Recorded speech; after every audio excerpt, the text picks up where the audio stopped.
और इस तरह पीछा करने का दृश्य शुरू हुआ। इतना शोरगुल वाला यह दृश्य असल में डोनाल्ड डक के बेशर्म हरकत के कारण शुरू हुआ था। सुबह धूप अच्छी थी। गिलहरियां सोंगडा सोंगडा और सोंग एयर अपने आज के नाश्ते की तैयारी में व्यस्त थे। वहीं पेड़ के नीचे के एक कोने में डोनाल्ड डक एक लोहे की बाल्टी और लोहे की ईंट लेकर बुरी नीयत से खड़ा था और ठक ठक ठक करके ठोंका।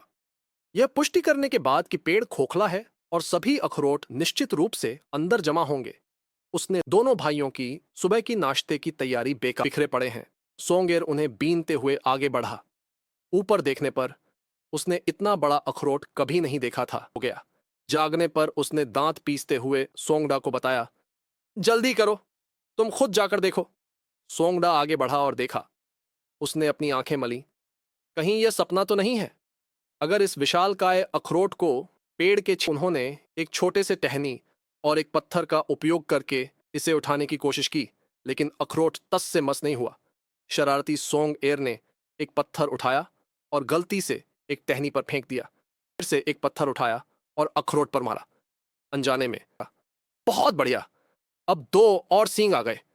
गुस्से से भरे सोंगडा ने सोंग एर को एक लात मारी, लेकिन बदकिस्मती से खुद ही चोट खाई। तभी पहाड़ी पर एक पत्थर है जो अखरोट जितना ही बड़ा है। दोनों भाइयों को एक शानदार विचार आया। वे पत्थर को पहाड़ के नीचे धकेल देंगे ताकि वह अखरोट में छेद कर दे, लेकिन मूर्ख सोंग एर ने यह हरकत की। इस बार बात बन गई। पत्थर लुढ़का और अखरोट के शीर्ष पर छेद कर दिया।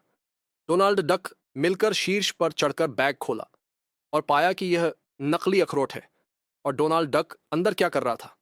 पता चला कि वह जूस निकाल रहा था। तब सोंगडा और सोंग एर को जूस छेद के माध्यम से फेंकता और सोंग एर उसे बाहर पकड़ता। दोनों भाइयों ने मिलकर काम किया। जब सोंगडा और सोंग एर जूस का एक डिब्बा नहीं पकड़ पाया जो नीचे, डक की गर्दन को एक टहनी से दबा दिया ताकि वह हिल न सके। सोंग एर अंदर भागा, मशीन चालू की और सारे अखरोट के जूस को कन्वेयर बेल्ट के माध्यम से बाहर भेज दिया। इस तरह शुरू में हुआ दृश्य हुआ। गुस्से से भरा डोनाल्ड डक उन दोनों भाइयों का पीछा करने लगा, लेकिन इन सब का कारण डोनाल्ड डक की गलती थी। इसलिए सोंगडा और सोंग एर को दोष नहीं दिया जा सकता। दिया वह अपने पैरों को रोक नहीं सका और पूरे शरीर से एक पेड़ से टकरा गया। सोंगडा और सोंग एर ने उसे एक बड़ा आश्चर्य देने का फैसला किया। उन्होंने उसे पेड़ से नीचे खींचा, उठा ले गए और एक पेड़ के ठूंठ में ठूंस दिया। सोंग एर पेड़ की चोटी पर चढ़ा और एक ततैया का छत्ता काट कर लाया, जिसका उपयोग उसने फयूज के रूप में किया और उसे तोप